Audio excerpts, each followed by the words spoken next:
the knee. So we start with the meditation. Okay, we'll go right away into meditative mode. Unless anyone from the previous talks we have, or this morning's talk with Sharon, if anybody has a burning question, we can look at that. We won't consider Trump burning. We'll do that later, because that will burn, as we discuss that. But any burning question about the teachings or meditation, if you have, we'll look at that quickly, and then we'll start with meditating. Anybody have a burning question? Oh, actually, hey, Justin. Yes. Next time I do the solo one tomorrow, please bring the Heart Sutra. I will. And we'll chant together, but we didn't think to do that today. So we'll do that next time. At least one time we'll do that. And Tibetan tradition, then always chant the Heart Sutra. We'll do that next time. Okay, no burning question on meditation or the talks or anything, Eightfold Path. Okay, the mindfulness and concentration, which is best translation for samadhi. So mindfulness, which is smrti, and samadhi, that's the seventh and eighth branch of the Eightfold Path. And they are actually a version of vipassana and shamatha, the two types of Buddhist meditation as they are classified. Shamatha is the concentration one, which has to do with becoming one-pointed of mind, developing intense focus, a higher degree of focus than the normal person can imagine. And ikchiktasya ekagrata, that's a one-pointedness of mind. And then mindfulness is actually vipassana, form of one aspect of vipassana, which is analytic or critical, discursive, scanning kind of meditation. Whereas one point versus scanning. But then ultimately they should be combined, the two of them, of course, as all branches of the Eightfold Path are. So we will begin with a meditation that's in the vipassana category, which therefore in a way fits in the Eightfold Path under mindfulness. In the six transcendence virtues or perfections of the Bodhisattva fits with wisdom. Okay? So the same pair as mindfulness and compassion, and interestingly, mindfulness is first because it's the analytic before the one-pointed. And then in the six transcendent perfections of the Bodhisattva listing, dhyana, which is contemplation, I translate, or it can be just simply translated meditation, and wisdom come, super intelligence, that is, come fifth and sixth in the list. And then the contemplation one is before the wisdom one. So that's interesting. Okay, so please go into meditative mode. And in that meditative mode, we'll do the setup first, which we did in the initial meeting, but we'll do again now, where turn your attention upon yourself, like look back into your own face, and seek to find yourself. And when you seek to find it, you won't land probably on anything satisfactorily concrete right off the bat. And it becomes it's a good sign if it's even a little uncomfortable. And then let that discomfort melt you down and sort of be more open as to who you are, and allow yourself a space of uncertainty about what you are exactly. And then assert yourself as being someone meditating. Yourself meditating, most open-minded, most calm, most cheerful, most focused, and most curious, and receptive. And then change the setting of your world to being in the presence of whoever you might imagine might have meditated more than you, and learned more than you, and actually represent the goal state that you seek. Like if Buddha, Jesus, Muhammad, Moses, Krishna, the Lao Tzu, whoever it might be, or any person you may have known, any teacher you may have had who you felt was somehow deep and kind. And think of them in a host in the sky above you. Sometimes can be seen like fruits on a tree, sitting on thrones on a tree, giant tree of enlightened beings that looms up above you. And all of them smiling at you, and they're there just present for you. And they're delighted that you're meditating, and they're radiating you light rays, and they're cheering you on with those light rays and energies. And they're making you feel energized, and you yet calm, not overexcited. Pleased, but not like overwhelmed. And then around you are everyone, not just other people in the room, but all beings in the universe, and not only human of every kind. And they're looking to you because they're sharing in whatever you understand, whatever you realize, whatever you feel, radiates outward on a subtle plane. And then they are happy that you're meditating and glowing with your meditational energy. Just as you are happy that all the enlightened beings, the mentor beings, the friendly beings are there in the sky above you, radiating compassion and love and light to you. And in that space, just enjoy being in it. And then start counting 1 to 10. Start noticing your distracting thoughts. Dismount from them after noticing them.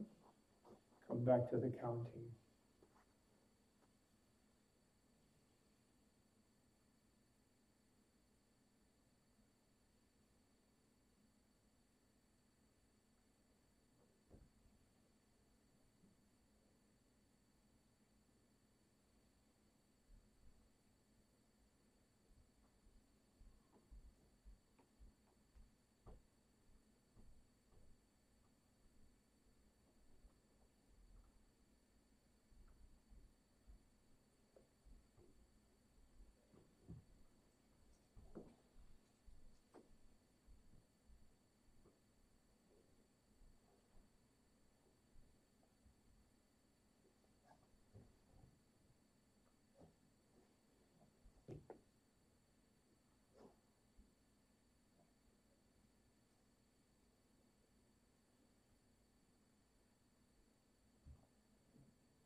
Now, I'm going to lead you in a meditation on selflessness.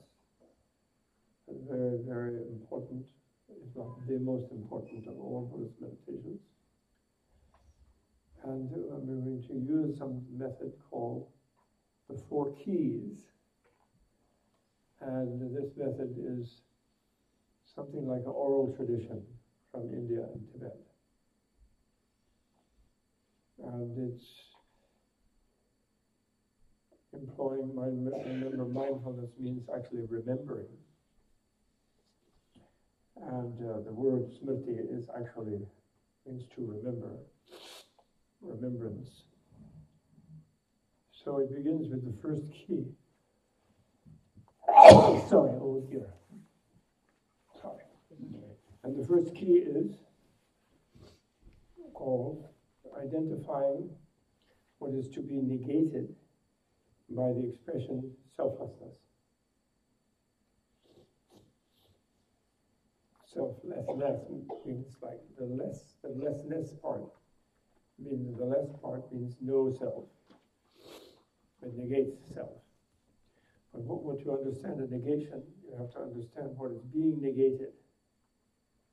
So therefore, the first thing is to identify the self that one lacks. And here we need to use remembering, like mindfulness, but a targeted remembering.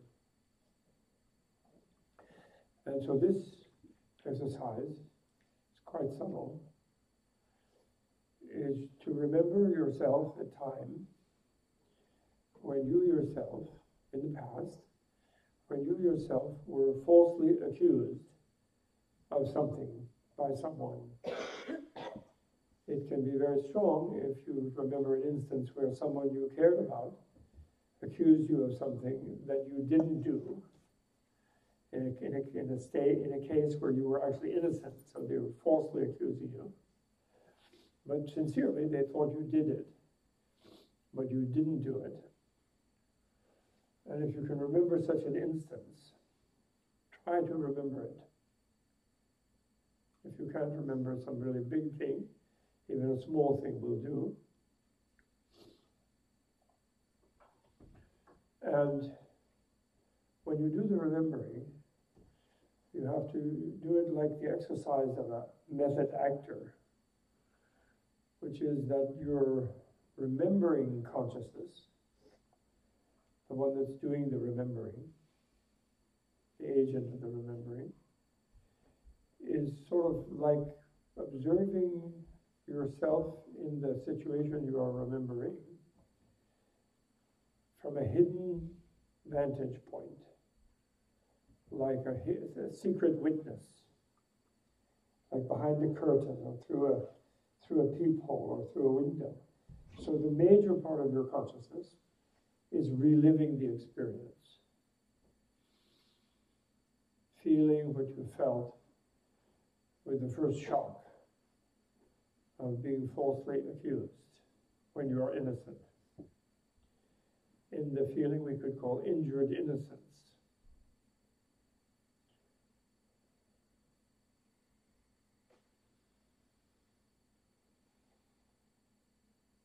It's hard to find that very first point,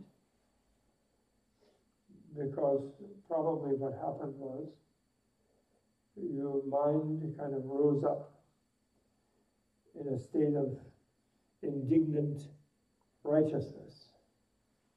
And if then the accuser persisted, perhaps angry protest, protesting anger, hurt feelings, and so on.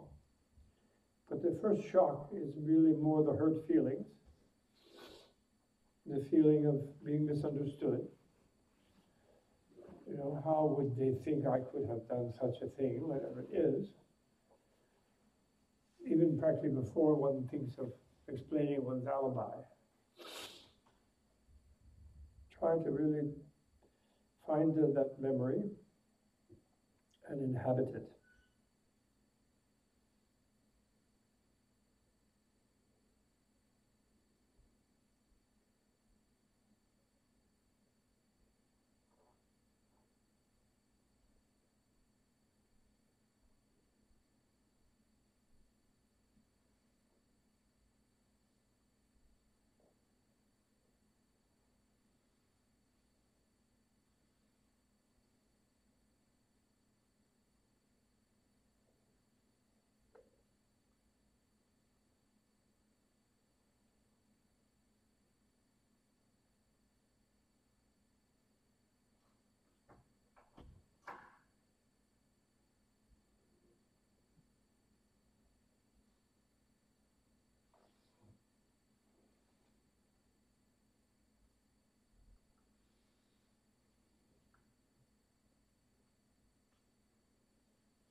if you have found that, and one is encouraged to spend quite a long time doing that. But we're just rehearsing here, let's say. So you note that in your thinking at the time, there was a strong, I didn't do that. I didn't do it. I didn't do it. I didn't do it. I wouldn't do that. I wouldn't do it, even. And the I, the pronoun I, feels very strongly rooted in your innocent self. And the feeling of really being innocent, really, I really didn't do it, it's very strong. And when you do this, remembering to identify the negandum, or what is to be negated by no self or selflessness, you succeed in this, what's known as first key, when you realize that although Buddha said we are selfless, anatma, that we lack self, that on a visceral level you don't agree. Maybe you can sort of see intellectually what he meant, or you could get a sense that something was intended by that proclamation or discovery. But on a visceral level, you certainly do not agree, because you feel really innocent. You feel there is something which is maybe the real you, which really didn't do whatever that act was that you're being accused of. Whether it was a thought, or it was a statement, or whether it was a physical act.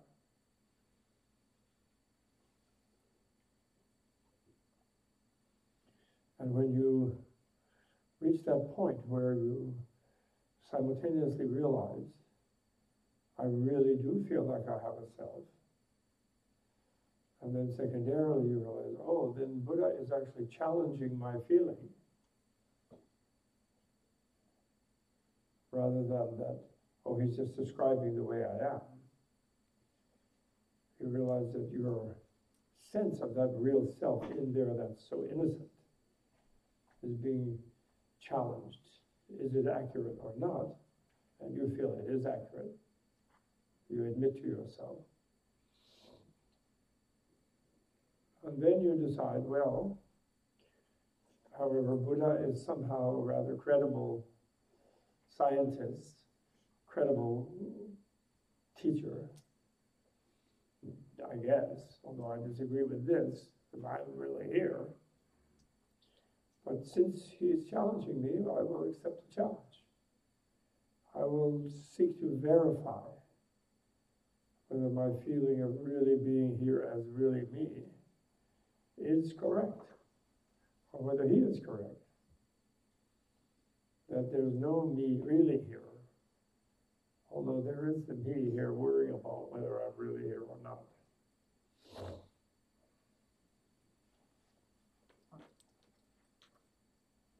That's the first key.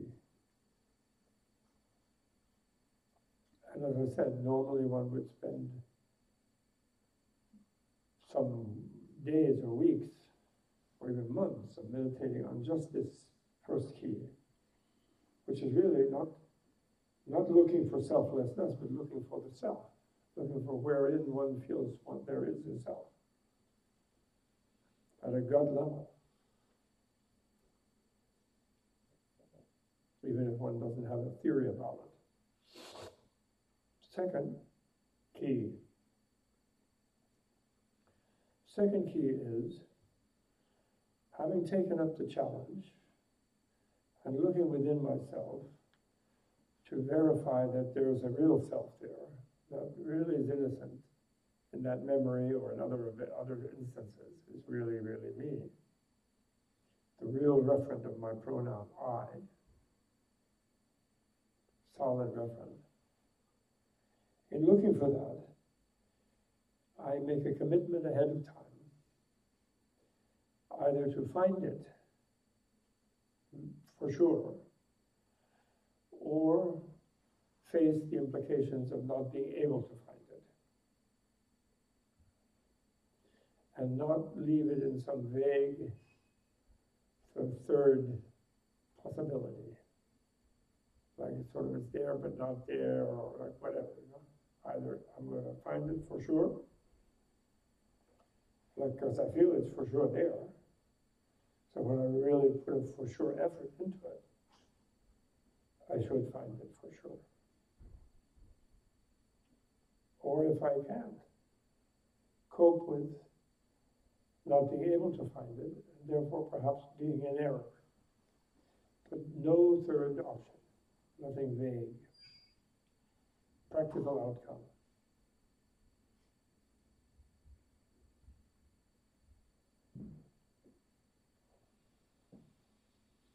So then the third key, after those first two, identify what I'm looking for to verify my sense of having a solid, real me inside myself. Against the challenge, of course. And second, agreeing the terms of the verification process. I say, well, I am a person, a being, a body and mind, and I'm now going to investigate my body and mind to try to find the self I feel within me.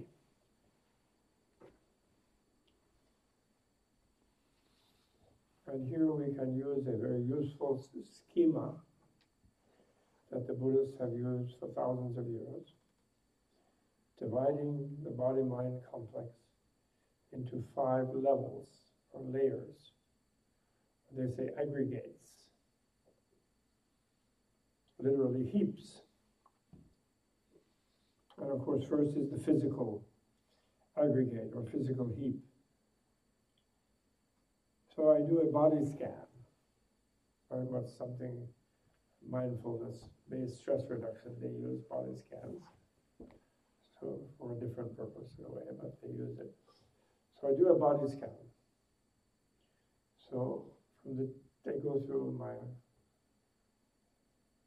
flesh and blood, muscles, tendons, skeleton, viscera, organs, heart, beating heart, lungs, liver,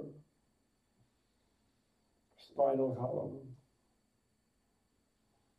I get into my head, I look at my brain, which of course means looking at whatever model of the brain I'm familiar with.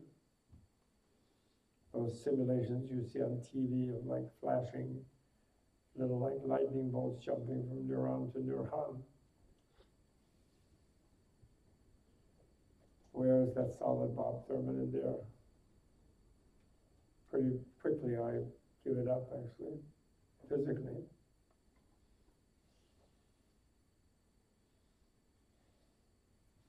And even I can go into subatomic, quantum, the models of atomic reality and then subquantum reality, whatever I know about all of that. Since after all, those neurons and dendrites and electrical impulses and things and neurotransmitters, they are all made of atoms and molecules. Atoms themselves are made of subatomic particles, and subatomic particles seem to dissolve under analysis endlessly. So I can come up with a pretty strong no such physical self there. The physical self is the changing embodiment, in a way a relative one, but that solid one, that's the real me inside there, the innocent one. I can't find it. Like a fixed duplicate, that's the real me. Pretty quickly I'll give that up. Then the first level of mind is called the sensation level. Actually, people often translate as feelings level, which I don't like, because in English that feelings can also mean emotions. But this is not yet emotions. This is just the sensations of pleasure and pain and numbness, neutrality, which is sort of my mind's way of registering being in a body. So I can feel like my foot on the floor, the touch of the floor on the skin, the weight of the leg. I can feel some slight pain under the left knee where I have a problem. I can feel my butt on the chair, my back on the back of the chair. I can feel my hands clasped together, my shoulders, the thing I'm wearing, draping on shoulders and neck. You know, all these sensations.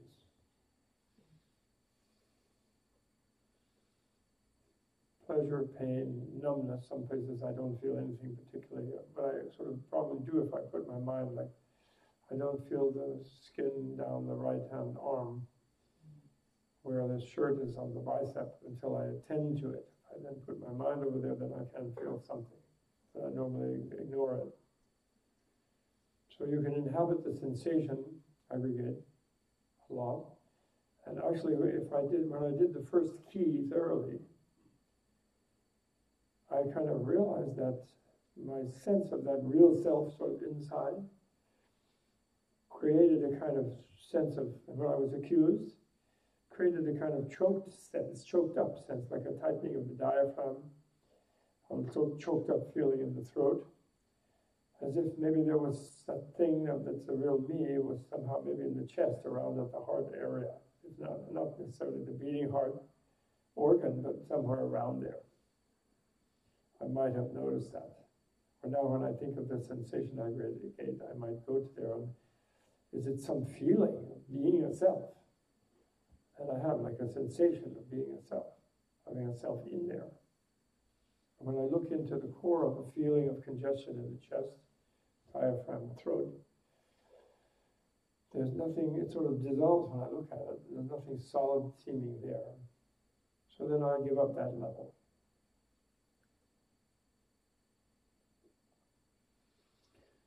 So I'm neither my physical processes nor my sensational processes. So now I have ideational processes, images, verbal labels, concepts, cloud of them. When I think, I'm thinking in words or images. They're just buzzing and zooming around. You know, when I do my counting of the breath, my vipassana style, mindfulness meditating, and the thought takes off, the thought train, a reminiscence, an anticipation, or just a thinking about something. It comes out, goes along in words. It's like a voice, an inner voice. When I remove myself from it, there's another kind of energy that thinks of itself as removing itself from the thought and coming back to counting. And then I'm thinking about doing that, and thinking about doing that.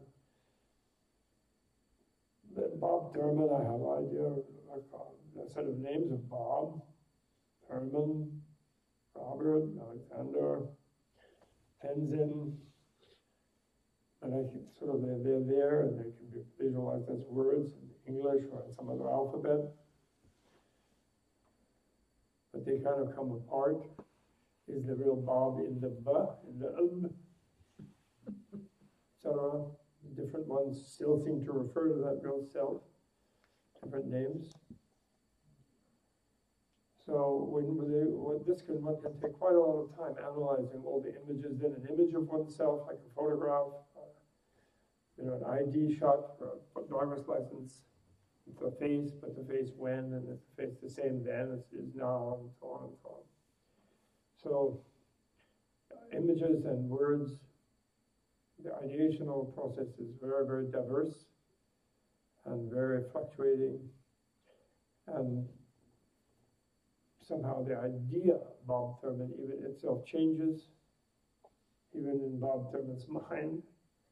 So that that corresponds to my sense of a fixed, unchanging, solid core self seems not to be an idea. They just seem to be sort of facets or something that buzz around that core self. The core self seems somehow within them, but beyond them, or sort of owning them, or it's sort of complicated where it is in relation to them. But anyway, it doesn't seem to be them. We can conclude, or we can then leave that aside. And then we go to the emotional aggregate. And deeper than emotions, there are various things like sense of up and down, sense of balance, sense of east, west, north, south, sense of time going by, tick, tick, tick. There's sort of deeper sort of movements or structures in the mind that we can find. And then emotions, I did feel a feeling of threat when I thought maybe I didn't have a self. I felt a little fear. I felt a little annoyed when I was saying I had no self, or somebody's teacher. Maybe. Or maybe now I thought, oh, wouldn't it be nice not to have a self? And then my pains and worries and everything could just go through me and I wouldn't have to bother with them. And whatever, all different prides and anxieties, fears, irritations, etc., all these kind of mental functions. When I thought I am innocent, there was kind of a pride there. There was kind of a defiance of the accusation. Was that pride and that defiance somehow the solid self asserting itself? So, but the pride and the defiance felt kind of solid. But was the me that was holding the pride and the defiance solid too? Was it the fixed me, or did it feel different when I was feeling proud, or defiant, or confused, or hurt? So this is a deeper level of all the emotional everything. But pretty soon one comes to realize the emotional business is very kind of fluctuating, unstable, not solid, coming and going. So then one comes to consciousness itself. And here we can use Buddhist schema again. When I think of consciousness, maybe at first I think of sort of an unchanging subjectivity, like the me who's aware of everything, that changes around me, but I'm always still just me, being aware of it. The register of all my experiences. But then that's broken down. If I then begin to investigate, when I see something, my consciousness aligns with my visual sense and sees a visual object. When I hear something, the same with the audio object. And the audio sense, when I smell something, same olfactory sense and object. When I taste something, same gustatory sense and object. When I touch something, it's a tactile sense and object. So a lot of my fluctuating consciousnesses are associated with sense faculties and objects. And obviously those constantly change, those stimuli constantly change. So my register of them constantly changes. So those kind of consciousnesses, like if I was feeling hurt feelings because I was falsely accused and the real me was really upset, was emanating upset, and then I happened to see a bright color flash in front of me, then I'd be distracted temporarily. So that part of my consciousness would move away from that deeper feeling. So those parts of consciousness can be rejected. Then the sixth sense of consciousness is conveniently schematized by Buddhist psychology as being where I'm aware of some inner process in my being, like I'm aware of my thought. So the thought in my mind becomes the object, which also changes as the thoughts in my mind change. And therefore the part of consciousness that perceives mental objects also is changing as those mental objects rise and fall. And yet still somewhere in that deep place, there does still seem to be a consciousness of all those changing consciousnesses that is just me, and it's always the same me. So then I sort of turn around in the deeper seat of my consciousness to find this one that's the real one.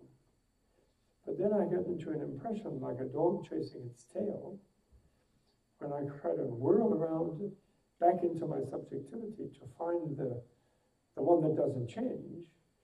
It's like I don't find it, but that's because I'm now outside looking in. So it has moved in a way. And then I whirl back to that, and then I can start drilling or spinning, they say. I can keep whirling up, I'm sort of whirling on the core of myself around it, and it keeps seeming to elude my grasp. It seems to be there. It's actually the one giving the energy to the search. But then when it's almost about to be found, it's the one that's searching, so it can't be found. This is very difficult. This inner whirling will make you feel dizzy, even nauseous. If you have this concentration to really pursue it. And it sort of begins to focus in the chest area, actually, inside at that level. Whirling and whirling, drilling and drilling. This is what they call the diamond cutting wisdom. That's doing the intelligence, that's doing this in you. And you, because it's your diamond that you're looking for. With your diamond. So it's kind of a diamond whirling on a diamond. Like a diamond drill whirling to drill a diamond.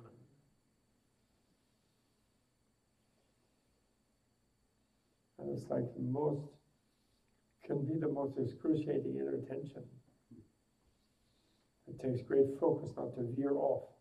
Like holding something with a drill press that you're drilling that's equally hard as your drill bit. You want to veer off, but it's held like this.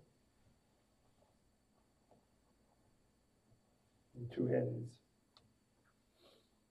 And if you can sustain it, what will happen is that the sort of heat, pressure, and light in the very, very core, what's sensed to be the core of you, by you,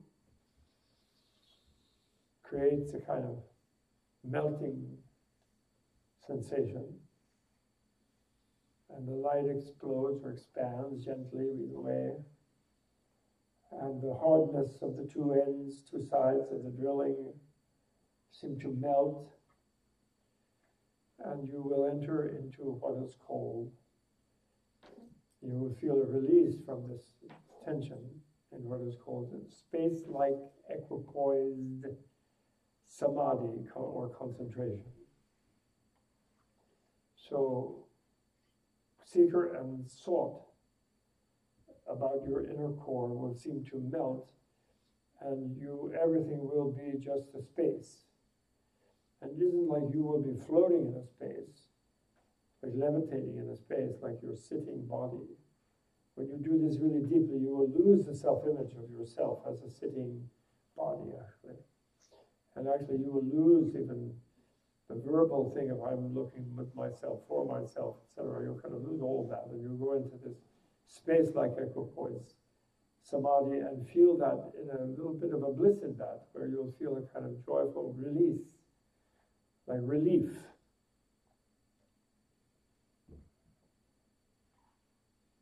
And you will enjoy that tremendously, actually, depending to the degree to which you built up the stress of looking, and where the melting comes not as a process of just abandoning it with an idea of abandoning it, but it comes with a process of pushing it to its max, where in a way it can go no further, and therefore the melting seems to come from everywhere, rather than it comes as a decision. It seems to overwhelm you. And the threshold in that melting is a fear that will arise. And the fear will be, oh my goodness, I'm going to lose my sense of identity and I may never come back. Maybe I'll become nothing. Maybe I'll fall into an abyss and I will become a vegetable. It is that deep, actually. It's almost like a death experience. Can be, when it's really deep. It is, actually. Because it's like a sense of loss of control. Because the control is focused on the controller to an nth degree, to verify the presence of it, but somehow doesn't verify. So then somehow there is the natural relief of just being space.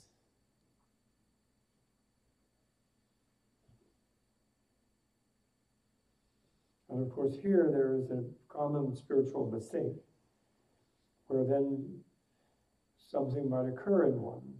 Not at the time, because in that space there's no verbalization actually. When it's really the genuine achievement.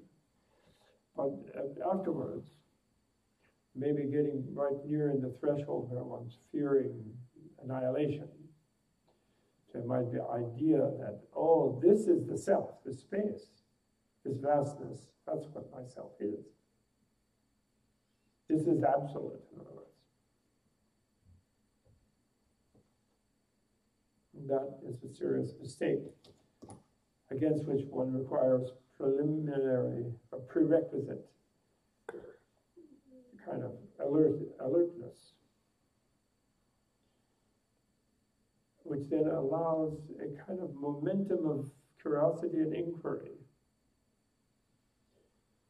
to examine the state of being in a space. But in a way it's examining itself. Words are not very good at describing it, but it's like a momentum of, well, now I'm in a space, and like, what's this space? Is there up, down, west, north, before, after? So investigating the feeling of being space. It isn't being in space, but being space, without words, just like a momentum of always seeking to touch the reality of whatever it is, whatever state. And what will happen then, with that momentum preloaded, let's say, is that it's the state of space into which one's differentiated self feels it has disappeared, into which it has submerged or immersed itself, liberated itself, relieved itself. It itself will disappear, since no one piece of it can be sort of solidly verified, or it doesn't verify itself, so to speak. And then the differentiated world of yourself sitting, meditating, looking for your real self that you feel is within and so forth will return. But once one has attained this space-like equipoise, when it returns, it has one kind of slightly different quality. Not necessarily hugely different with the first experience, but slightly different in the sense that while it all seems to be all there the way it was, there's kind of like a trace memory or trace feeling that if I pinpoint or try to pinpoint any particular part of it, either inward or outward, I'd be back in that space. It would dissolve under analysis and I'd be back in the space. But at first, it's still like at first I'm back here, things are all solidly around me, and I'm solidly here. But maybe if I really, when I investigate it, I won't be, so maybe there's an illusory quality to this. But still, it feels like this and the space-like state are two different states at first.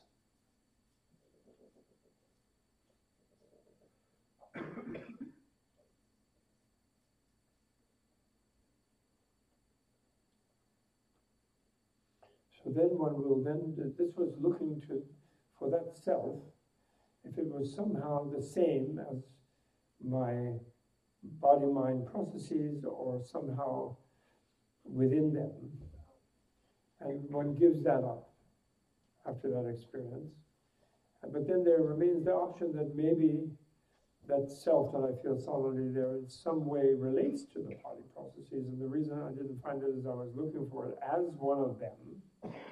So it's like the owner of the consciousness, the owner of the body processes, of the location of the body, the concepts, or the location of the body processes, or the content of them, etc. So there's all these different relations of that still seeming solid self to all of these buzzing, blooming confusion of processes. And one goes through the same thing of analyzing all those possible relations. And one goes through the same thing that if the relation of a seeming absolute thing to a bunch of relative processes, if they're related, then the relation bond itself would cause that seemingly solid fixed thing to change. So it would not be the solid, unchanging, fixed identity that I feel that I have.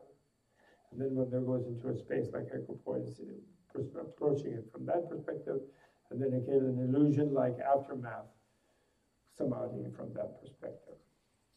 And then this process of oscillation between the space state and the differentiated state is then cultivated over a longer or shorter period of time, depending on the practitioner. Once one has achieved, of course, the space state, which itself might take a long period of time to achieve.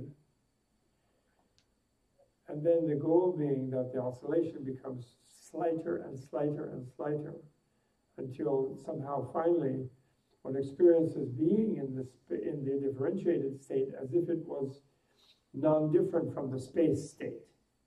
And at that time, one has achieved a very deep sense of enlightenment. That's the criteria. Anyway, that's enough meditating for the moment.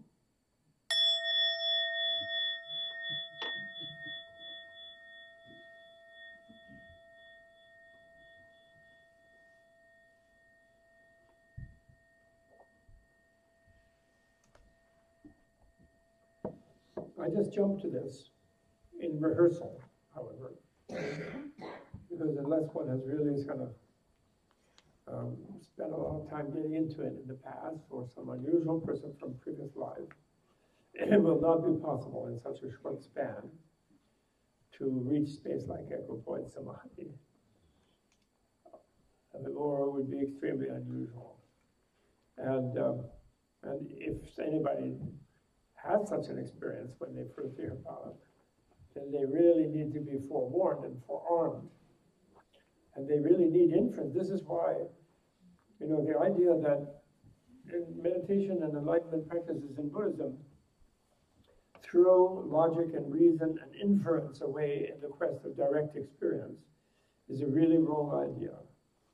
Yes, inferential, or what we might call intellectual or inferential understanding is not as deep as visceral understanding, direct experience, of course. But it is nevertheless a kind of direct experience. And part of the oscillatory process that I just described, which is the deepest level of vipassana, or vipassana meditation, most important is what vipassana is all tending toward. All that counting and drawing away from distracting thoughts and getting deeper into how the mechanisms in your mind work is not just to sit there and become aware of your mechanisms, ultimately, although that's a good beginning. But when you go deeper and deeper and deeper, it is to find the relativity of those mechanisms, and by finding the relativity of the deepest self, by finding that a fixed, non-relative self is not there in the core of it. If you follow me. That's the deepest thing, most important. So it's good to know, not that you necessarily want to just do that and not do the other, which are good, but it's good to know that that's the core of it. And actually, if you, any kind of glimmer of experience of sort of the melting, the getting through the fear and really getting through the nothing threshold, the nothingness type threshold, where the fear gets strongest, and any tiny trickle of that one achieves in thinking about it, even not necessarily sitting on it, but thinking about it, increases one's openness, increases one's attentiveness to even minor things. So it's actually already, even though you haven't necessarily reached some high-flown state, it's a very, very beneficial, actually, to be aware of that. They have a wonderful verse in the King of Samadhi Sutra, Samadhi Raja Sutra, that says, who understands deeply causality, cause and effect processes, will automatically understand emptiness or voidness. That's in space-like, which is simulated, let's say, by the space-like experience, and who understands voidness will become minutely attentive to the seemingly most trivial things, which is quite beautiful because, in a sense, it undermines, that verse undermines the wrong concept that we have, that somehow nirvana and enlightenment and liberation and finding the great self and blah, blah, blah, is going to be some kind of vast space thing, reaching an absolute outside of this relativity. And even if we're not particularly Theravada Buddhists, or if we're not Sankhya yogis, dualists, theoretical dualists, even if we're not, there is this kind of experience that we have. And in a way, it's ratified in our daily life because we have the experience of being awake and being asleep. And it's always a relief to fall asleep. Unless you're supposed to be listening to a lecture.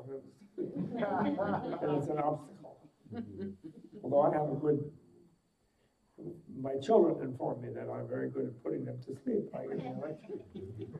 My students don't inform me that. They try to hide it.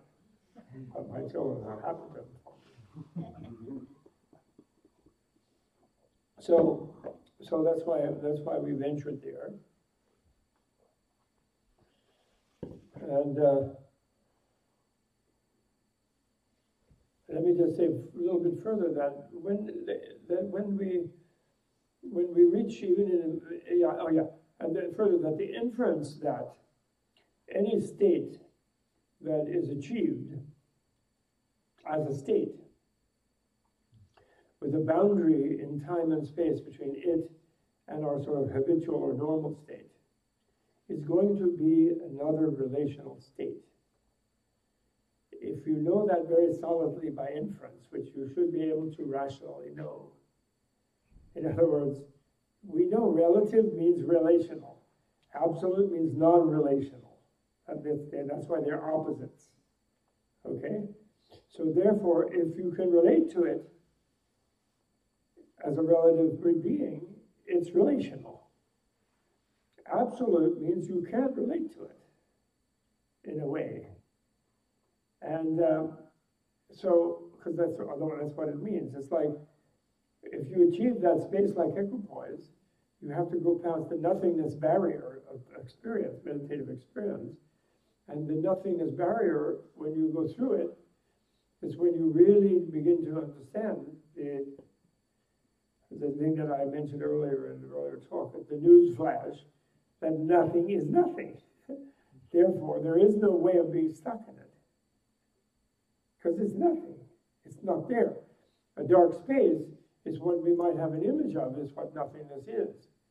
If you're a model of the solar system, you have cosmic dark space, right? In that, empty of anything, except maybe some abstract thing, like some scientist says a cosmic ray. Otherwise, it's empty, right? And you explode if you don't have your Michelin Man suit on, your spacewalk suit, because there's no pressure, so your body will explode, right? Only Mrs. Alien can ride outside the spaceship across the empty space. So we have a model of atom as a nucleus and electrons with mostly dark, empty space. So we have a model in mind of dark space is what nothingness is. But if you let go when you're confronted with what you think of as the nothingness state, then it's not there, so you can't be caught in it. And for example, even in a horror movie like The Alien, going down the dark corridor, and if the dark is so scary, but it isn't scary. It's what might be in the dark that's scary. Dark is not scary. It's the alien jumping out of the dark. So to viscerally understand that nothing is a big understanding. Then you will never fall for the trap of being afraid of nothing. It's not there to scare you. It's just your concept of nothing. The mind is so powerful it can create a state. We can feel this is nothing. I'm in it now. But we wouldn't have the verbalization of that. But at the threshold we would feel we're there, and then we stay in a dark place. We can meditate, and you can create that meditation, yes. And in a way, you're creating the space like equipoise samadhi state as beyond all the relative states, and as your simulation of what the absolute might be like, a sort of luminous space, empty space. But then it also will disappear when investigated. So it's not an absolute. It's like these people who come back from kind of some vast experience and act enlightened, and because they're remembering having been there, because it is a kind of attainment to find it. And then they think they're going to go back there at death or something, or later, and then they run around acting like they're enlightened, and they use it to make it seem like everything around them is unreal. And then they don't behave nicely with what's around them, because they think it's just all an illusion, and they whatever, you know. That's a definite mistake, and that is the source of. And Zen, I believe that's what they mean in Zen, in what Thomas Cleary translates. I'm sorry, I can't give you the Chinese. Calls it being trapped in the demon ghost cave, is to think you experience emptiness when you have the space-like experience, and that makes you superior because you did that. Meanwhile, you achieved something you yourself created, and it's still a relative state. Okay, that's a very important point. Now, however, it is still kind of a simulation. It's a kind of a metaphor for ultimate reality, in a sense. When you say that emptiness is ultimate reality, what you mean is there is no ultimate reality outside of all the relational things. So all the relational things in themselves are the ultimate reality. Which really, what that does is it says what they are is truly relational. There's no ultimate within any one of them. And that thing that you feel inside when you do the first key of looking for the innocent injured self, the righteous self, the really real me, what you're doing there is you're discovering that you don't have an identity, a fixed, disconnected identity that somehow is the real you, disconnected from all this changing mental and physical states. You are only all these mental and physical states. And then the hard thing is that somehow when you will that fully, now materialists will agree, but then they call it matter. And they say there's no money. They say we all are just material states. And they'll agree with that. But they won't think that there could be a subtle level of that material state. That somehow knowing that it's all purely a material state at a visceral level makes the quality of the relationality within the material states completely different. So that therefore there is no suffering within that material reality of oneself. And yet there's also no lack of other suffering. So that's where the compassion comes in. So, but anyway, when you reach that, then this is the source. Then wisdom becomes compassion. This is my key point. Intelligence gets you to that place. The discriminating vipassana means discriminating intelligence, actually. Vipassana means seeing something, dividing it. The V part means it's like bicycle, V, dividing. So it's discriminating. It's not like it's discriminating, vipassana. Is shamatha, just concentrating on any one point in trance, entrancing oneself on a point. But this one is analyzing. Although then again, that duality of the analyzing, discriminating intelligence operating, when it's empowered by the at one point, and that's when it becomes possible that's when one is fully enlightened. So in a way, both are needed. But the vipassana one is considered more important than the concentrating one. And because the concentrating one has the danger, without the vipassana one, that when one has that really power of focus, that focus will focus on a kind of space-like type of state and be stuck there. Because one will feel such relief. And one will be frightened to go back into the differentiated world where you bump into things and they bump into you. And then one becomes a deity of the formless realm. The Buddha right away in his basic teaching, he said, okay, and even in his biography, it's even in his biography as something known in India by the many yogis that were beginning to pop up in Buddha's time in India, around his time, before and after. And that is the state of infinite space, well, first one is called, which is there's no sense of body in that state. And the space like equipoise samadhi gets sort of on the fringe of that state, or deep into it. Then there's called the state of infinite consciousness, where consciousness that's used to be from a point, a separate point, coming and being aware of an object, so a subjective point going into an object, and yet when it's in infinite space, the consciousness seems to expand to fill that space. So then it becomes the infinite consciousness.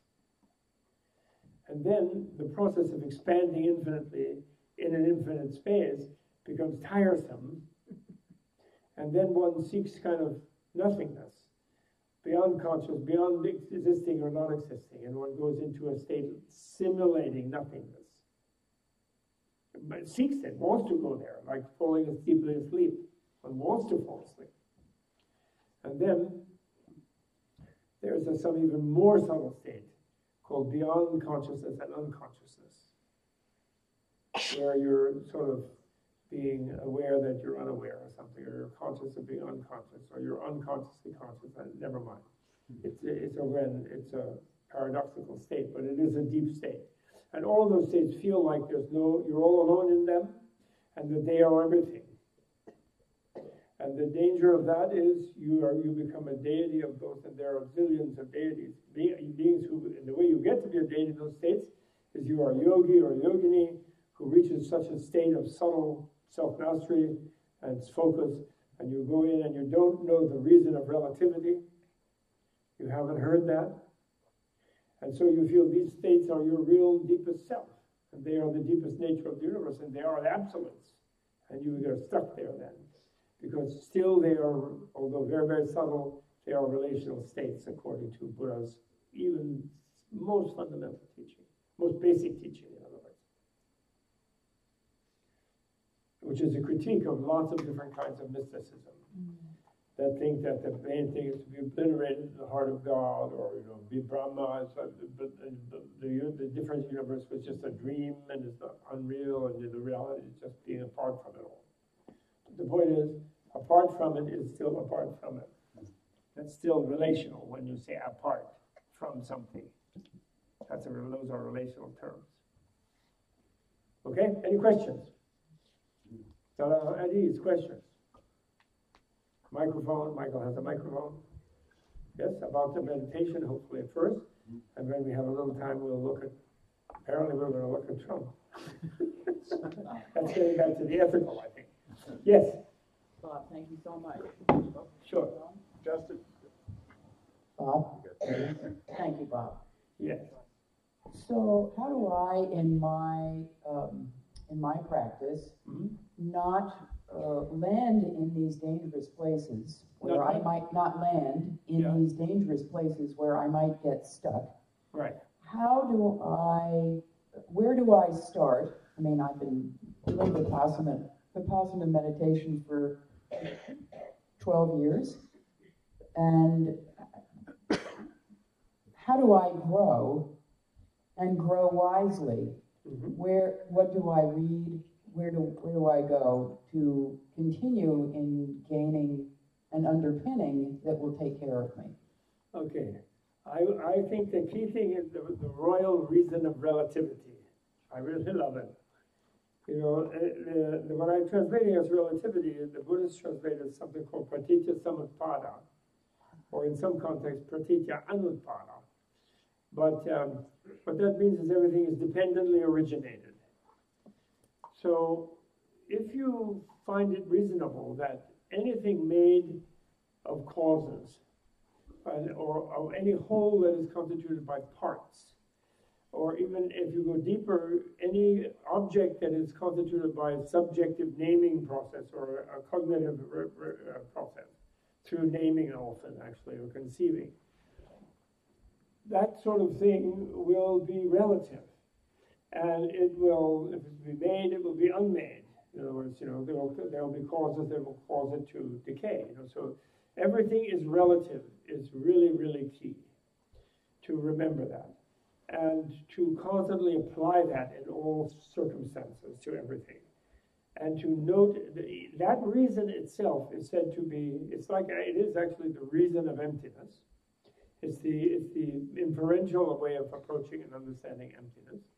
And that reason itself is said to be a balm of all the suffering in the world, which is caused by addictive emotions and ideations. Not only emotions, but also ideations. And they're addictive in the sense that our ideas, for example, I know where I am, I'm here and I'm there, and this is that, me, and that is the other, and so forth. All of these things, we're kind of addicted to them because we feel they give us control over where we are and what we are, actually. But of course, they're always not really adequate to where we are and what we are, because the world is full of surprises. It's always beyond whatever we conceive it to be. And Buddha immediately proclaimed that when he experienced the reality of the world by becoming it, actually. And said, anything I say about it will not be adequate to explain it. But luckily, he said, it's still good. Don't worry, it's all good. He said, smile, And then science has really reached that. In 1926 in Denmark, they reached that.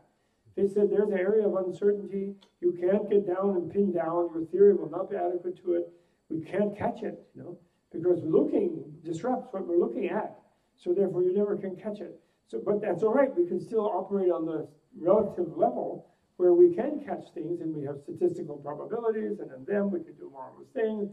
We can invent quantum computers, and we can blow up the world. We can create nuclear fission and fusion, and all kinds of, we can work with it. But we can't pin it down, and none of our theories find it, so therefore all theory is hypothetical. It can always be improved. It's poetry, in a way, mathematical poetry. Any scientist who pretends that this law, that law, this, that, is just doing theology, actually. They won't admit it because they control a lot of grant money by acting certain. But it is a fact. It's like my friend Brian Greene, pressed by one elderly lady. He said, well, because she was going on about the first beginning, the Big Bang, and all this kind of thing. I said, well, you can't tell if the Big Bang ever really happened. And directionality in time is not really anything you can be convinced of, actually. And he was doing it like that. She was pressing him, and he was going like that. And then he and I rode home in the taxi, because we lived in those days in the same building. And in the taxi, I said, oh, so you're really into this real openness of theory can never capture. And it's all inconceivable, really, ultimately, and you never know, blah, blah, blah. I mean, you're really open to that, right? And then he kept backpedaling. Well, no, I said that, but and ha-ha, no. Because, I'm a natural science guy. Even though the nat sci guys don't want him. They want to kick him into the philosophy department. Because you can't do experiments on that string theories and 11 dimensions and all this kind of thing. But you can only make public television videos about being in the quantum cafe and crawling into the 11th dimension and all kind of weird stuff.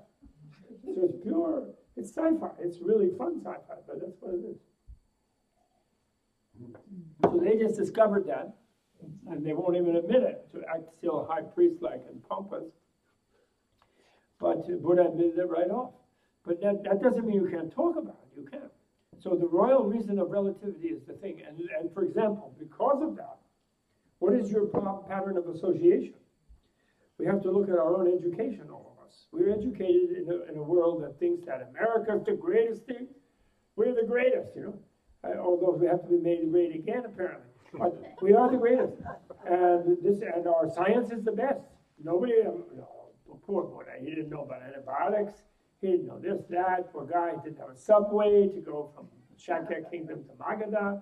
We have invented all these things. Meanwhile, we've invented how to destroy ourselves and everybody else. So we're not that smart, actually. But we're great at manipulating what we have in front of us. And in a way, that's going to end up maybe helping us. What is it that we've learned from that fact? Those who've really learned. What we've learned is that our minds are powerful, actually. We have to escape from, if you look at it, try to look at it in a positive way, we have to escape from a really ridiculous, torturous, nasty inquisition. And to do that, we have to decide that we didn't have a soul, because they scared the hell out of us, or literally, or scared us into hell. They did. So that's why we go, oh, okay, but the priest, I'm not going to go, the earth is flat. Yes, it's flat. And oh, yeah, Mars is just out there hanging or the roof, it's kind of thing. So we escaped, and then we discovered all kind of things. But then what we've discovered now is that our minds are the most powerful thing in the world, because we can invent things that will destroy the world from the mind. A nuclear weapon is made by a hatred mind. Intelligence is aligned with hatred to destroy something. So the mind, the hatred is the trigger, actually, not that plutonium. The hatred is. And so now we have to be responsible for our minds without being controlled by a bunch of inquisition. So we have to develop the ability to inquire in our minds. So therefore, but anyway, I'm saying, so our culture, we are related to this culture, and it gives us a false sense of complacency. And in a way, we're all psychos, because we think whatever we do in this life, if we just get through it, it'll all come to nothing. So we can't try too hard to be too good. It's too much trouble. We're not going to really bust the gut about it. We'll do something. We'll be good. But when it comes down to it, well, it doesn't really matter. That's the problem. That's what I call the fuse breaker in our culture that makes us psychos. Because a psychotic is someone who is irresponsible to the consequences of their acts. And our culture is irresponsible to the consequence of its actions on this funny little fuzzy peach of a planet that we crawl around on. We're not responsible. And beyond a certain very minimal limit. And so relativity, it's what we associate ourselves with, is very, very key. So therefore, learning is important. So we have to learn. We have to, classics, the core curriculum of Columbia. They only read, it's only a Greek restaurant. And Judeo-Greek, maybe, Judeo-Hellenic Roman restaurant. And we don't know anything about Persia. We hate Iran. Oh, Zoroaster. No, the Iranians were way ahead of the Greeks. Gore Vidal knew that. He wrote a great book called Creation. You'd love that book. Where I won't go into detail, it takes my time. But anyway, he laughed about the Greeks. The Parthenon was a copy in stone of Darius's war throne room tent. Gore Vidal was very brilliant, though. I love the guy. So we have to read that. We have to read the Jataka tales. Learn to think about having been an animal. We have to open our mind to a more relational thing. We have to do something really amazing, which is realize that the 500 years of colonialism, the bad guys are not the natives. The bad guys are us. The winners of the battle of colonialism are the thugs. We conquered India, and we genocided this place, and then we genocided all the native people here.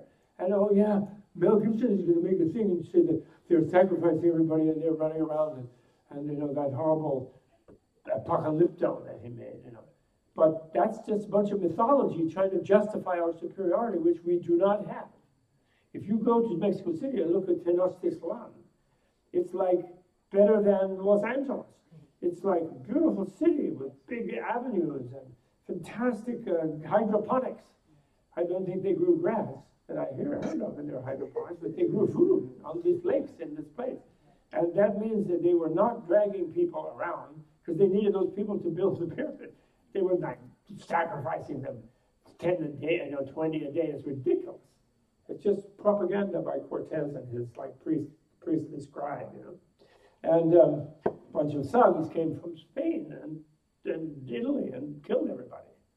And so that's a hard thing for us to see. And we have this idea, we're so great, historically, we're going to save the world for Christ, then we're going to save it for development, then we're going to save it for Goldman Sachs. But that's wrong. So relativity, okay, our ethics, how do we live? What do we do? What do we own? What does that have to do? Is our title search really thorough on this planet? Who owned it originally? Actually, nobody owns it. In a way, it never did. So we're cool in a way. But if we can relate lightly to it like that, so A core curriculum should not be a Greek restaurant. It should be an Indian restaurant. We should know about the Avesta and Zoroaster. We should know Confucius and Lao Tzu. People should learn classical Chinese, Sanskrit, ancient Iranian, and Hebrew, and Swahili, etc., as well as Greek and Latin. And people should learn all of these languages, because learning another person's language is a way of overcoming a racist thing that they are not quite human. And the biggest thing of this last century, and is still now, is people who write in ideographic pictures, characters, are they truly human? Versus people who write in alphabets. And even people who write in a weird Cyrillic alphabet, are they really human? You know, the Klingons were the Russians. The next group, what were they called? The next group, the ones, they were the Chinese, but we never really finished dealing with it. Romulans. The Romulans. What? Romulans. Yeah, Romulans. They're the Chinese. Because the sci-fi thing is this, that's the Dharma teaching. Some bodhisattvas are making those things, and they're teaching, they're opening the mind. You know? Finally, we got a Klingon warrior on our side. We did, but now we, you know, we of course, and then the Klingons apparently lent a lot of money to our criminals, and but that's the bad Klingons. Those are the ones who didn't like having become the same as us. You know? The good Klingons are the vast majority of the Russian people. They're great, but they couldn't shake off their KGB, unfortunately. So I'm saying, what to do? Your whole day, as far as meditation goes, you're meditating all day anyway. When you watch TV, you're meditating. When you watch a commercial, you're meditating. What am I meditating on? Is it compassion? Is it love? No, it's dissatisfaction. Dissatisfaction. Oh no, I don't like my dress now. Oh, that was a better dress. Oh no, I don't like my car now. Oh, that car's really cool. Oh no, I don't like my toothbrush. So you're meditating, watch the news, you're meditating fear and terror and lock them up. And then the violence movies, you know, you're meditating on we should go kill somebody. We should buy some more, you know, Grumman and whatever else, you know. We should. All these Rambo bullshit movies, you know. Out there with that machine gun with 5 helicopters after them and a scratch on them. Give me a break. So our friend here had his earpiece shot off, standing in front of a garage in Iraq, right? Bullet went whizzing and knocked off your earmuff, whatever it was. Didn't even clip the ear. I don't even see a dent in the ear. That's amazing. Yeah, not a scratch. So this is the royal reason of relativity. And once you realize it, you know, luckily, you're a brilliant person, you're a free person. You every day is meditating, you're always relativity, relationality. Then you deal better with your relations. Probably there's some more problems, I would imagine. We all have them. We all have that uncle who ruins Thanksgiving dinner. And so that's the thing. And so the learning is not only learning meditative technique and doing it, but that's important to do. And do that mindfulness practice. Do that counting to 10. That's good. And calming practice is also good. But the analysis practice and the learning is really, really key. You know, when you read 10 Jataka tales, in which the hyena is reborn as a lion, is reborn as a fox, then becomes a human, then becomes like this. It sort of begins to, you begin to see how human beings are interwoven in nature, sort of subliminally comes to you in the narrative. And you begin to feel a more relational culture. We have to consciously change our cultures now. We are on the brink of creating a planetary culture. And this thing, and there's resistance, of course.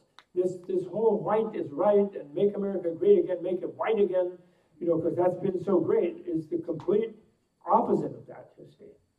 To really find the greatness in all the other things is what's really going on the planet, because that way we realize our common humanity with everyone, and everyone has their special gift that we all need. We all need everybody's gifts. We all need to give each other all our gifts, and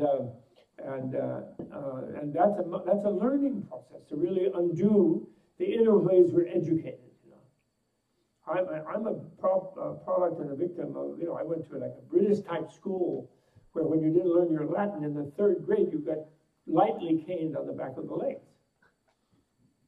And you sang something like, "Man of Harlech in the gloaming," you're ready to carry your spear out there someplace. And then Exeter, Harvard, like a bunch of brainwashing about we're so great. And they're not. They're not. They're not. We have our own kind of greatness. We have a gift. But these people who seem to be backward, they do too. And the people who have been conquered tend to have been the people who are more gentle, and therefore they have a big lesson. And that's why, for example, the Dalai Lama today, someone asked me the other day, like, realistically, do you really, it's on radio interview, and realistically, do you really think that the Dalai Lama can really have meaning in the planet with the leaderships we have around in the planet today? And then I said, yes, definitely. Because he's saying, all you have to do is say, no killing, no war.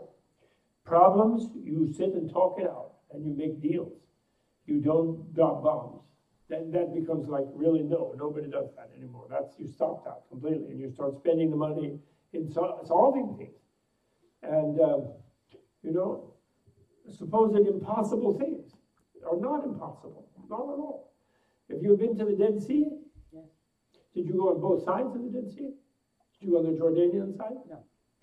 The Jordanian side is, I've been on both sides. The Jordanian side, because I once went to a conference with Elie Wiesel and Dalai Lama and Petra, and we came from a wedding in Israel with Uma and my grandchildren. And the Jordanian side of the Dead Sea is fantastic.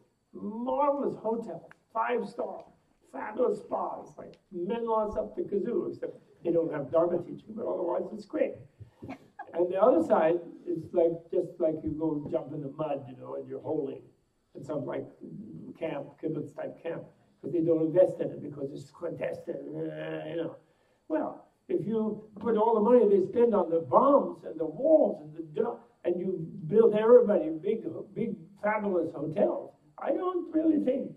And then your Al Qaeda comes and says, yeah, and they're all the devil and everything. I think people would say, okay, you want a devil dance? Like you should join a theater troupe, put on some horns, go out and dance, And those young recruits to ISIS, they're poor guys. They're sitting there in Cairo, and they just couldn't have sex until they're 30, and they've married some person who lives in a bag and walks around in a sack. So naturally they get like that. And they want to have fun. Everybody does. So they have their own ways of doing it too. So anyway. We have a question over here. Yeah. Yeah, I have a question. Going back to when you said that nothing is nothing. Yes. And everything is relative reality. Yes. I'm wondering, the whole concept on meditating on emptiness. I mean, does that mean that there is no emptiness either? Because where does the concept of meditating on emptiness come from? If nothing. Well, because what the meditation on emptiness is a way of coping with our tendency to reify things, reify our concepts. Reify, that verb. It means to make a thing out of a concept. So we reify our concepts into things. And so we have these concepts of absolute. And human beings are so amazing that, for example, they have a concept of an absolute God, for example. And because they do, and then somebody tells them that God doesn't like people who don't have an absolute concept of God. So then they're standing across a perfectly nice person who has the same 2 eyes, ears, nose, thing. But since they don't have absolute concepts, since they don't believe in God, they should be killed. They are subhuman, they are devils, they are no good. So that notion of an absolute drives people into all kinds of terrible ways of relating to the relative. And furthermore, on the ordinary behavioral plane, have you ever experienced a grown person, even a child, but particularly a grown person, having a super tantrum? Have you ever seen that happen? Or I don't know if you've ever had one. I think probably not. You're smiling nicely. But have you ever seen someone have a real tantrum, like they smash valuable plates, they'll bang their own head on a wall, they'll punch a piece of a brick, they'll punch people who they like, and then they can never repair damage, that type of thing, right? They'll kill each other even. Why? Because that anger that picks them up out of a place that they think they have in themselves that's absolute. So the impulse to smash is irrespective of what's relationally in front of them. And they don't treat it like they normally when they're relating to it. They become absolute, but this time they become tools of their own fury. Okay? And then people who lust after this diamond or that female or that male, they will also break up families, they'll break up career, they'll break up their name, because their lust is absolute. They have to follow. So absolutism is what is the key disease that the human being has, based actually on our great manipulative way of manipulating concepts, so that we can even make nothing into a meditative state that we think we can go to. Actually, it's a really amazing thing. Actually, the power of our minds is wonderful. But when it goes in the wrong direction, it's demonic. It's destructive, right? So what emptiness is Buddha's discovery that all those absolutes are empty of any absoluteness. Emptiness means that everything is empty of any intrinsic reality, anything in itselfness. Its whole thingness has to do with its interrelationships with everything. And there is no such thing as that.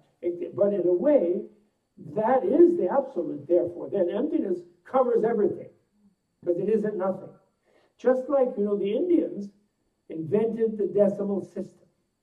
Our supposed advanced Mediterranean people, the Romans, they had some poor guy out there going XXVMMMI, and they had no decent accounting. And they were really freaking out because they didn't have a decimal system. Once you have a decimal system, which is the word for zero, is shunya, empty. And shunyata, emptiness, is just zeroness, therefore, literally. Because the Indians were better mathematicians, actually, than the Mediterranean people, the Greeks and so forth. And so the decimal system doesn't mean that the nothing, that zero exists. What it means is there's a place for everything. Right? You just move that point, around. And so that's what emptiness is. So emptiness is relativity. And when you know that the absolute is relativity, what does that mean? That means that what people did in the past about the absolute, which was go out and kill somebody who didn't believe what they believed, and also Sam Harris, these people, they only blame religions, but communism is, can be made into a religion. Nihilism can be made into religion. Anarchy. People will kill for capitalism, they'll kill for. They don't need God. It's just whatever they make into their absolute, they will kill. Peter Berger was a wonderful sociologist of knowledge. He wrote a great book called Pyramids of Sacrifice, in which he showed about how people make their idea into something, then they will just kill things over that idea. And they will override their own sensitivity to the life of others and do all kinds of things. So my point is, when you know that relativity is absolute, then what is important? What has absolute importance? The quality of the relativity. And what is important in the quality of your relation to things? That it doesn't hurt you, that it makes you feel good, that it helps you. And what is other people's relating to things, the most important thing, that they don't feel pain, that they feel good. Therefore, when you realize that the relative is absolute, then other people's well-being becomes your absolute concern. And your well-being too. But then you find it, fascinatingly, that your well-being is enhanced by others' well-being. And when you love them, they will love you, and then everyone will be pretty happy, actually. Love meaning making each other happy, right? And that becomes absolute. That doesn't become some boring, relative, worldly thing, and I'm going off to God someplace, or I'm going off to Nirvana someplace, which is elsewhere, or I'm going off to be Brahma, I'm going to be God up there and ignore the untouchables. No way. Absolute relativity means every relational, sensitive experience is all there is, and it has to all be better. Because that's what every sensitive being feels. They need to be better. They need to feel better. They all want to. We all want to. So then your whole concern becomes that's what they say, emptiness is a balm. It's a medicine for suffering. Because it brings people's attention away from all the escapist concepts that we come up with. And we have them from the Buddhist biological point of view, because we've been all these different kinds of animals at different times. And when you are a lion, you must absolutize the difference between yourself and your offspring, and that wildebeest out there, that antelope out there that you're about to pounce on, which is like a running, walking McBurger. And you can't identify with that being, that's a being that also has appetites and needs. And you, a lion, can't go and join the antelope there and eat grass. You know, you can't, because you're the incarnation of some rage and anger and paranoia and therefore violence, and you're an embodiment of a kind of effective violence. And so you have to eat it. So you have to make it absolutely different from me. You know, but you don't think that through. But you descended, you've gotten there from some other place, you know, the beginningless thing. So never mind, that's not absolute. Even the biology theory is not absolute theory, but it's very convincing, actually. Karma theory, karma biology is very, very convincing. Mind creates physical shape. We know that from working out whatever we decide to, we're going to do this.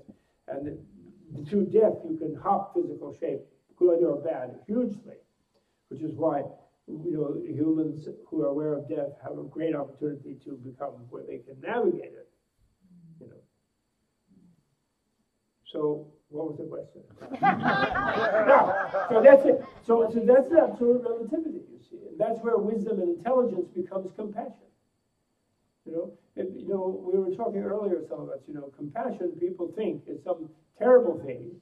And, oh, don't be too compassionate. You'll be trampled. People will make advantage of you. Oh, you can't do anything effective. You're compassionate. Just be invincible. Or go be a Buddhist and let people beat you up. And whatever, you know.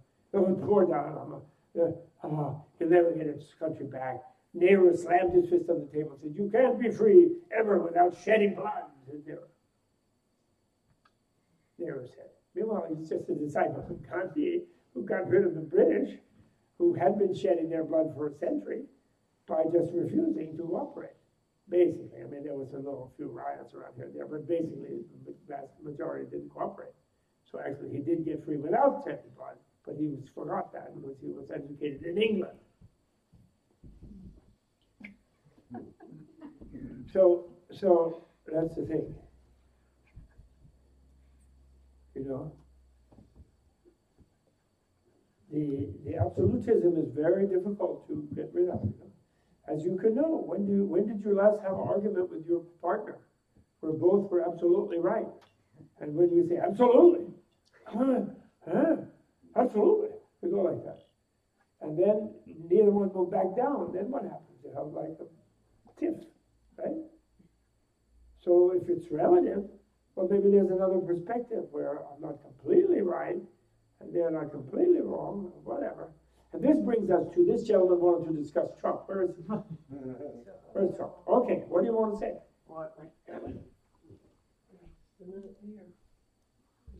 He's probably going to scold me for teasing Trump, which I don't blame. What do you want to say? Well, this gentleman is a bit embarrassing of lowering the debate, but can you hold the mic real close? So this gentleman is a bit embarrassed about lowering the debate, but I really, there's something that I don't understand. Yeah. When you make fun of Trump, when you say, oh, you know, he should walk away in a whatever those crazy people codes are, straitjacket.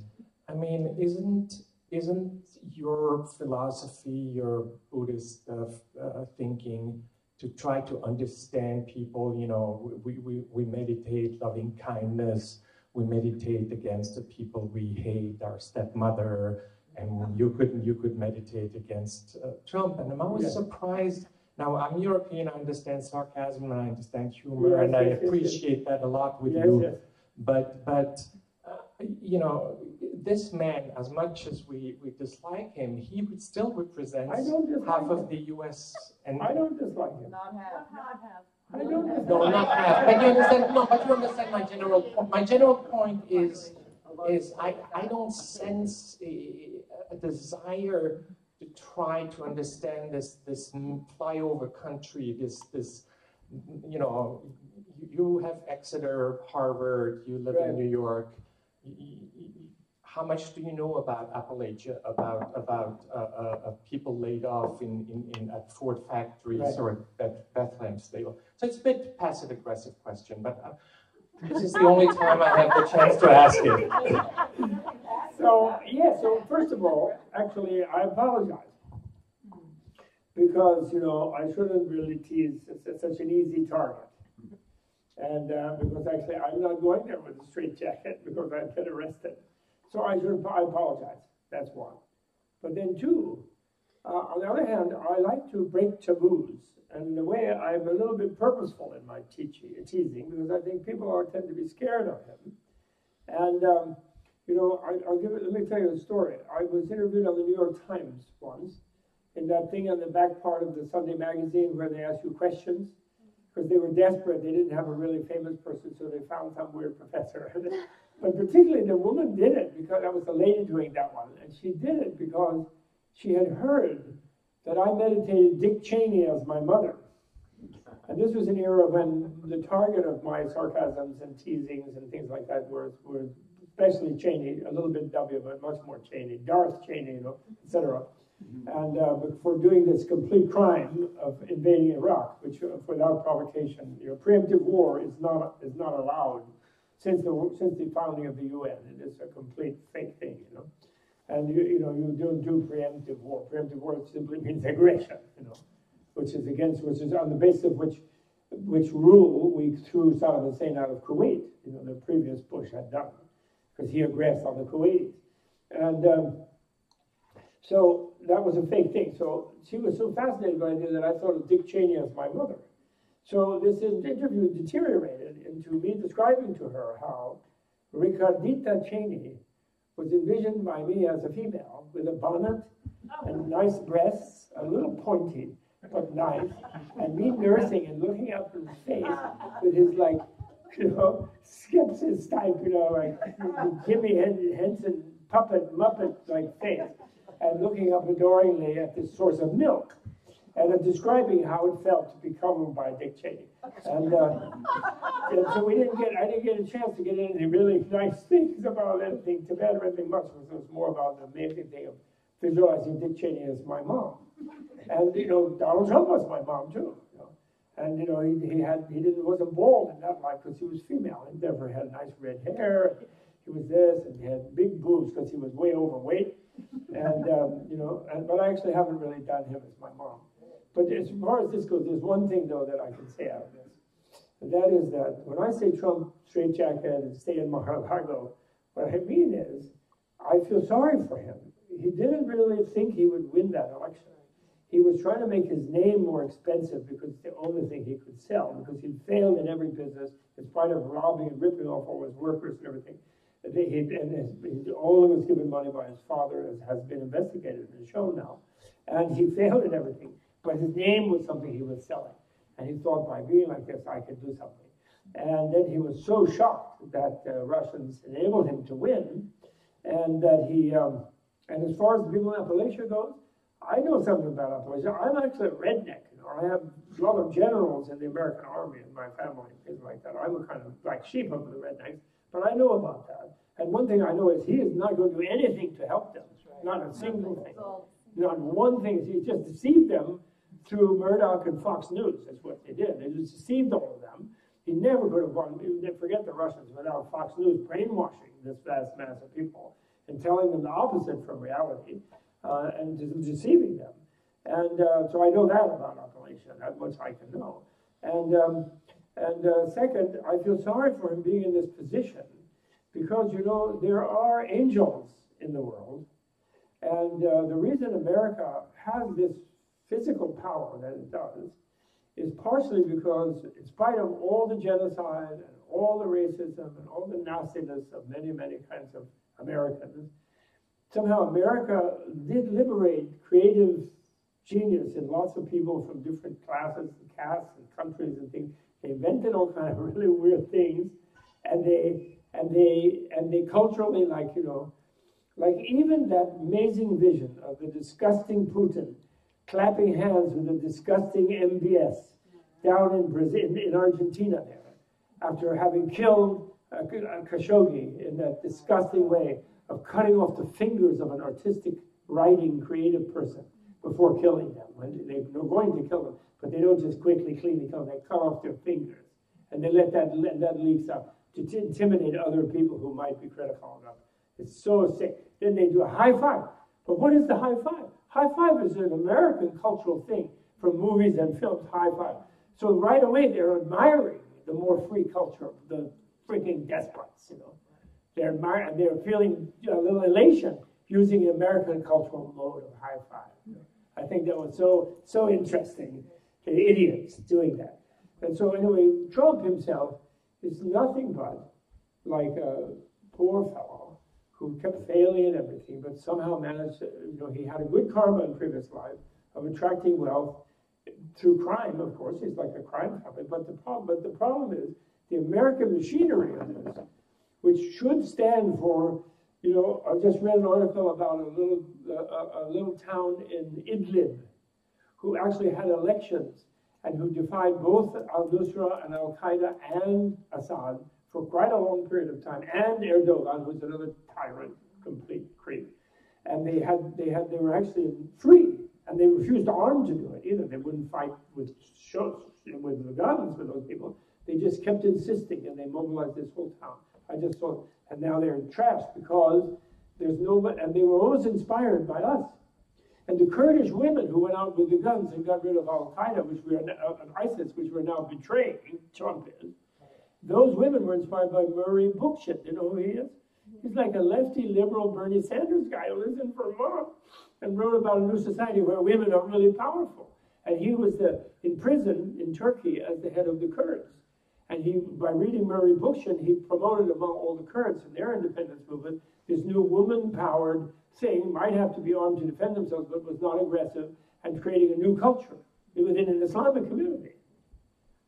And so America does stand for something on this planet. And the Tibetans in prison camps, when Nixon went to be deceived by, Nixon and Kissinger to be deceived by Mao and Zhou, the guards in the prison camps came to the Tibetans who were in the gulags there, and they whipped them 5 extra times and said, you see, those people for democracy, they'll never save you. You'll get some dead meat under my hand, and they beat them up. So we do stand for something, and that now we have allowed criminal. The first criminal who was allowed to rule was Nixon. Johnson knew he was a criminal, a treasonous criminal, because he went to the South Vietnamese guy and told him, don't go to the peace conference so that the war continues through the election and I'll win, and then I'll destroy North Korea for you. Ha, ha, ha. Which he failed, of course, to do. But that's the first, and Johnson knew he had committed treason and let it go, you know, because of his own guilt about having started under false pretenses. Then, I mean, I don't want to go through that whole list.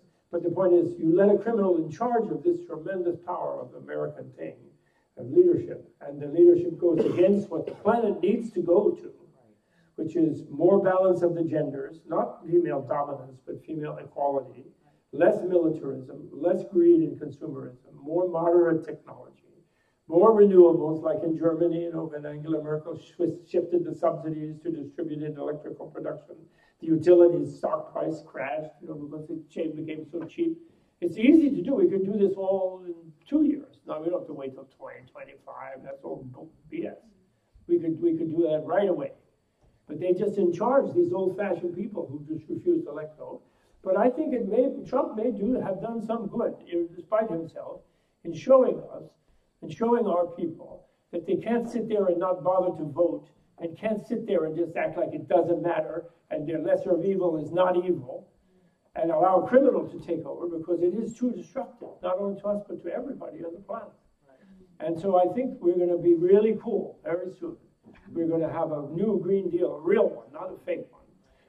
There's a group at Stanford that has a detailed plan how all 50 states, at least in the US, can be 100% distributed within 4 or 5 years, creating hundreds of millions, actually, of jobs, instead of just a few people fracking and making the Nagas mad by putting poison under the earth and ruining the water table. You know? Seriously. It's the time we did that now, and I think we will. I predict that we will, which of course is nothing but grasping at straws. I realize in the present moment. But there is this thing, since the 60s we've seen it. The people's sensitivity worldwide has improved tremendously. People are more aware of each other, fashion, styles, music, even under tyrannies and things, they are generally pretty much so. Not just in the non-flyover, but everywhere. It's infiltrated everywhere, a little bit in urban centers rather than in complete barnyards. But there are no real barnyards, you know that in America.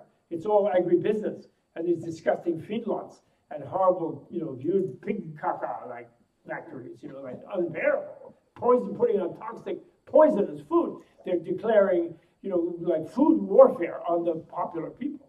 Those people, they know they're dishing crap. I know one woman went to General Mills to protest that they never would talk to her, but she got a Mom Award in Los Angeles.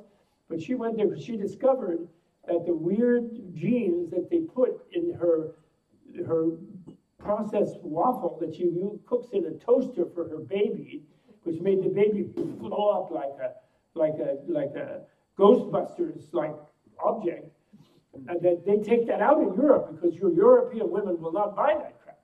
So they're quite capable of taking out any weird crap that they put in there, but they don't bother with the American public because they're too brainwashed. So they can buy anything, and it's a little cheaper. They pay like a fraction of a cent per package, but and that's a big deal for them. So all this stuff is going to suit the sensibility of the people is becoming aware of it worldwide, and the leadership is still in the 18th century. They want Columbus, like colonialism. We're going to conquer. We'll win. We'll be great again. But that's not going to work. So as far as he goes, he's just there. He's kind of an actor showing us what happens when we don't pay attention. And we're going to be paying attention. And so he will get to retire, I hope. Mar-a-Lago, gracefully, although I've been to Mar-a-Lago, it's a little bit overdone. Thailand. No, before he bought it, the lady who made it, just a little too many fresco tiles and colorful. It's like somebody's fantasy of being seduced by a sheikh, in the desert, like, what was that guy? Oh, that movie guy, I forgot. Never mind. So that's it. So we have to have a little humor, too. That's right. One of the things that made him mad was when Obama teased him too much at one of those press conference things, the roasts that they do. He teased Trump too much. Trump really got mad. So I think that was another motive of Trump, was to get back at Obama. And I'm not that fond of Obama. I do love Obama, but I think he really messed up. The fact that he let the Russians in to save Assad at the last minute, to me, is very unforgivable for all his rationalization. He allowed that to happen. Assad was nearly gone. He was just in his little condo there in Damascus, and the people had more or less rejected him. And then there was a bunch of weird terrorists who were going to fight it out. But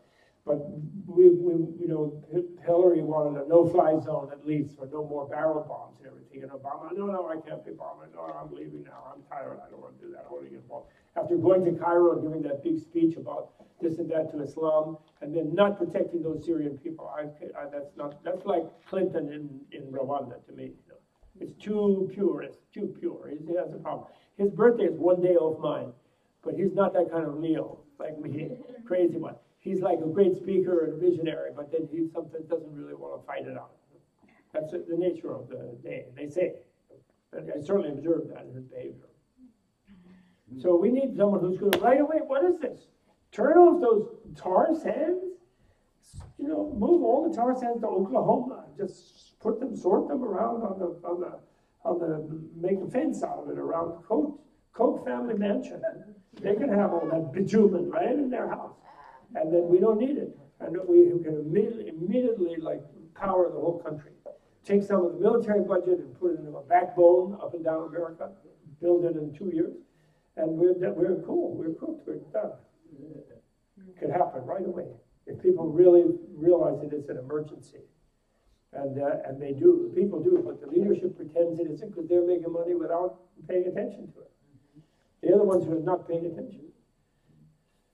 So anyway, it would be compassion for Trump to retire gracefully in Mar-a-Lago, but unfortunately, I think he's done too many crimes, and by having been investigated, Kushner's father totally didn't want Kushner to join up on this Trump and go to the White House. He totally didn't, because he knew they'd end up getting investigated, and he knows all his dirty laundry, and he's really worried about. He was in jail himself, Kushner's father, and so they are really, not to mention that building that he got the Qataris to lend him the money to pay off is numbered 666.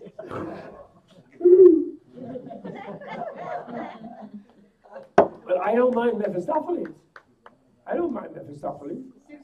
Mephistopheles is kind of cute. He could join the village people and dance with them. What? Ding. Yeah. Thank you, Bob. Speaking of 6. So, okay. Absolutely. I just have one quick announcement. Sharon and I spoke this morning about doing a book signing with Bob on Monday, and it looks like the best time to do so will be 1:30 to 2:30, so just after lunch on Monday in the Lhasa Inn. And the way to do that efficiently is to come with a Post-it note. Wait, can you have Bob turn the mic off? Can you please turn your mic off, Thanks. sir? Thank you. So